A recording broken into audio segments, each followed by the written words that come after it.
Samantha Miller sat in the small scoring booth at Edwards Air Force Base's qualification range, her auburn hair pulled back in a simple ponytail as she marked shot groupings on the paper targets from the morning's qualification session. Outside, the California desert sun beat down mercilessly on the range, where a group of Air Force pilots were completing their annual small arms qualification. The booth was barely big enough for her desk and chair, with a small air conditioning unit struggling against the 95-degree heat. As the newest civilian range technician, Samantha had been assigned the least desirable task, manually scoring and recording hundreds of targets from pilots who mostly viewed ground weapons qualification as an annoying requirement that took them away from their aircraft. From which city in the world are you watching this video today? Let us know in the comments. And if you believe that heroes come in the most unexpected forms, don't forget to subscribe. Miller, how much longer on those scores? Called Technical Sergeant Davidson from outside the booth. Colonel Preston wants the results before the afternoon briefing. Almost done, Sergeant, Samantha replied, her voice soft but clear. Just finishing the last flight's targets now. Davidson peered through the open door of the scoring booth, watching as Samantha methodically measured shot groups with a precision that seemed excessive for such a mundane task. You know, you don't have to measure each shot to the millimeter. These are pilots, not competitive shooters. Samantha looked up briefly, her green eyes meeting his for just a moment, before returning to her work. Accuracy matters, she said simply, continuing her precise measurements. Davidson shook his head as he walked away. In the 3 months since Samantha had been hired as a range technician, he'd never quite figured her out. She was quiet, efficient, and strangely meticulous about her work, qualities that made her a good employee, but also somewhat of an enigma to the rest of the range staff. What Davidson and the others didn't know was that Samantha Miller had spent years where accuracy meant the difference between mission success and catastrophic failure, where precision was measured not in millimeters on paper targets, but in life-or-death outcomes.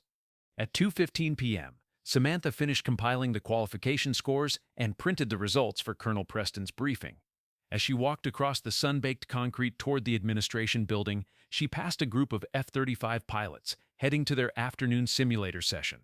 They barely glanced at her, just another civilian support staff member, invisible in the hierarchy of a fighter wing where pilots reign supreme. "Excuse me, are you Samantha Miller?" a voice called from behind her.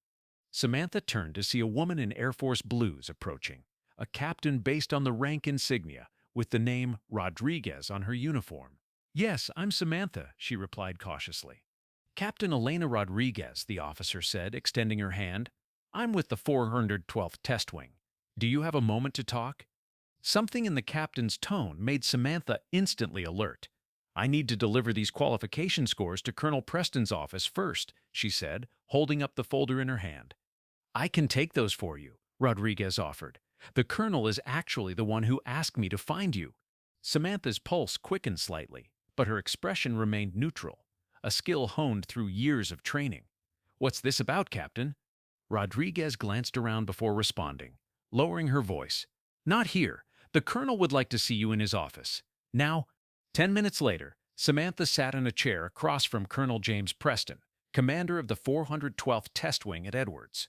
Captain Rodriguez stood by the door, which was now closed, and Samantha noted with growing concern, locked. On Preston's desk was a laptop, its screen turned away from her view. "Miss Miller," Preston began, his tone formal but not unfriendly, "how long have you been working at our qualification range?" 3 months, sir," Samantha replied, maintaining the respectful demeanor expected of civilian staff addressing a senior officer. "And before that?" "I worked various civilian jobs, sir, mostly administrative positions." Preston nodded slowly, studying her face. "That's what your employment record shows. Very unremarkable." Almost deliberately so. Samantha remained silent, waiting. Years of interrogation resistance training had taught her to offer nothing beyond what was explicitly asked. The colonel tapped a few keys on his laptop, then turned the screen to face her. "Do you recognize this?" On the screen was a still image from what appeared to be cockpit footage, an aerial view of a mountainous region with targeting overlays visible on the heads-up display. Samantha felt her stomach drop, but her face betrayed nothing. "Should I, sir?" she asked evenly. Preston hit the space bar, and the image came to life. The footage showed an F-35 executing a perfect attack run on a heavily defended compound, nestled in a mountain valley. The aircraft performed maneuvers that pushed the limits of what the advanced fighter was designed to do, flying dangerously low to avoid radar detection, executing precise weapons delivery despite heavy anti-aircraft fire, and then performing an almost impossible escape through a narrow mountain pass. This footage was leaked onto a private military forum yesterday, Preston said, pausing the video. It shows a classified operation from 3 years ago, Operation Midnight Spear, the mission to eliminate Rashid al-Hamadi, the mastermind behind the embassy bombings in 2018. Samantha's expression remained carefully neutral. I see. And why are you showing this to me, Colonel? Preston leaned forward. Because the pilot call sign used in this footage is Phantom, and according to records that don't officially exist, that was your call sign, Major Samantha Miller, former F-35 test pilot and later Special Operations aviator. The room fell silent. Samantha looked from Preston to Rodriguez and back again, weighing her options carefully. Finally, she asked, "How did you find out?" "I didn't," Preston replied. "Someone else did, and they wanted me to know. This morning, I received an encrypted email containing this footage and a heavily redacted file with your name on it. The sender remains anonymous." "Sir," Captain Rodriguez interjected, "there's more. The same footage was sent to several foreign intelligence agencies, according to our cybersecurity team. Someone is deliberately exposing Major Miller's identity and operational history." Samantha felt a cold wave of dread wash over her. 3 years of careful anonymity, of rebuilding a life away from the classified operations that had consumed her previous career, all potentially undone by a leaked video. "Who else knows about this?" she asked, her voice steady despite the turmoil she felt. "Just the three of us, for now," Preston assured her. "And whoever sent the footage, of course. But if this has gone to foreign intelligence, then I'm compromised," Samantha finished the thought, "and potentially in danger." Before they could discuss further, Preston's phone rang. He answered, listened briefly, and his expression darkened. Security forces just reported 3 unauthorized individuals attempting to access the personnel section of the administration building. When challenged, they fled in a black SUV. "They're looking for my file," Samantha said immediately. "My real file." Preston nodded in agreement. "Which means they already know you're here. This isn't just about exposing past operations. Someone is actively hunting you." The implications were clear. Whoever had leaked the footage wanted more than just to expose a classified operation. They wanted to find Samantha herself, and now they knew exactly where she was. "We need to move you to a secure location," Preston decided. "Captain Rodriguez will escort you to—" "No," Samantha interrupted, her mind already racing through scenarios and contingencies. "If they found me here, they've been watching. They'll be monitoring the usual security protocols." "What do you suggest?" Preston asked, recognizing the shift in Samantha's demeanor from civilian range technician to combat-experienced officer. "I need to get to the flight line," she said with sudden clarity, "specifically to the F-35 simulators." 20 minutes later, Samantha sat in the F-35 simulator, the familiar cockpit surroundings, bringing back a flood of memories. Captain Rodriguez stood nearby, watching as Samantha's hands moved confidently over the controls, muscle memory that hadn't faded despite 3 years away from the aircraft. "You really were a pilot," Rodriguez said, a note of awe in her voice. "Still am," Samantha corrected, powering up the simulator. "Just because I haven't flown in 3 years doesn't mean I've forgotten how."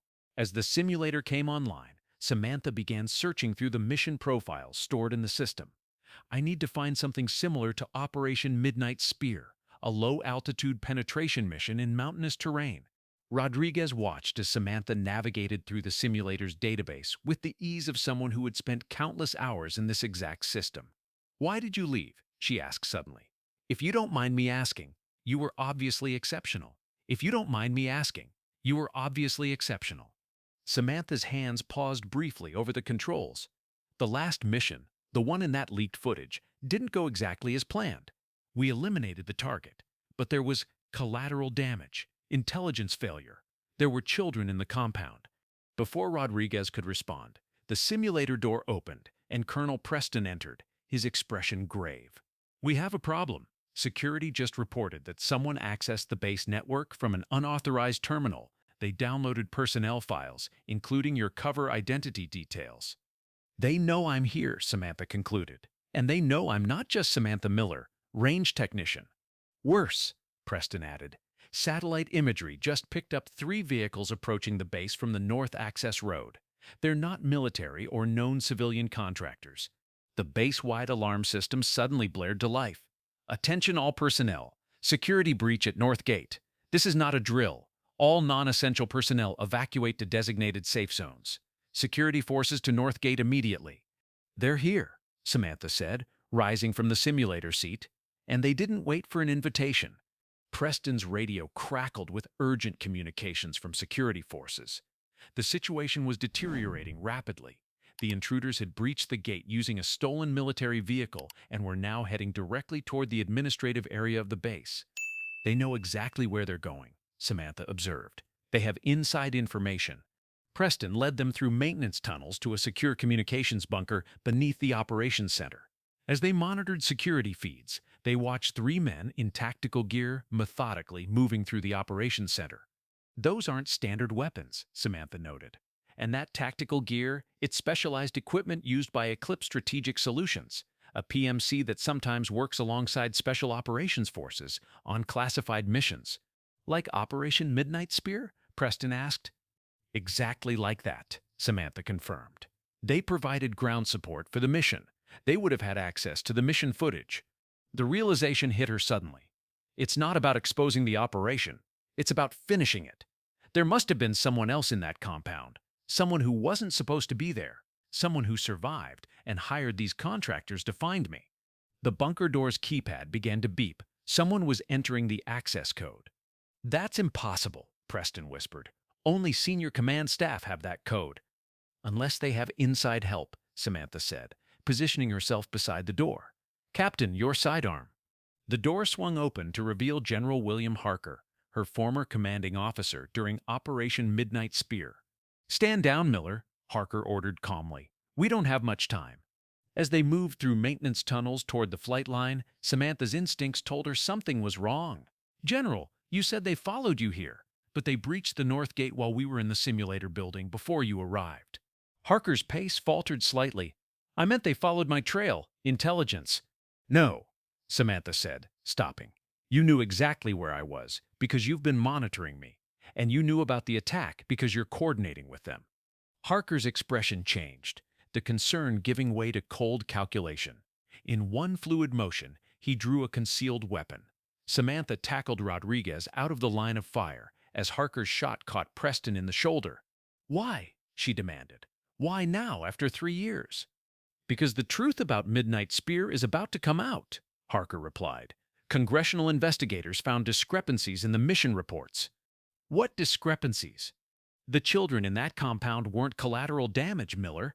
They were the targets. Al-Hamadi was developing biological weapons using orphaned children as test subjects. The mission wasn't just to eliminate him. It was to eliminate all evidence of the program, including the victims. You lied to me, Samantha realized. So the leaked footage, the contractors, it's all to eliminate me before I can testify. The sound of approaching footsteps echoed through the tunnel. The contractors had found their location. Captain, get the colonel to safety, Samantha ordered. I'll handle this. As Rodriguez helped the wounded Preston escape, Samantha prepared to face both Harker and the approaching contractors.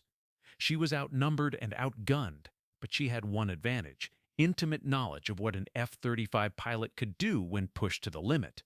And as the first contractor rounded the corner, weapon raised, Samantha Miller was already in motion, ready to execute the most important mission of her life, exposing the truth about Operation Midnight Spear, no matter the cost.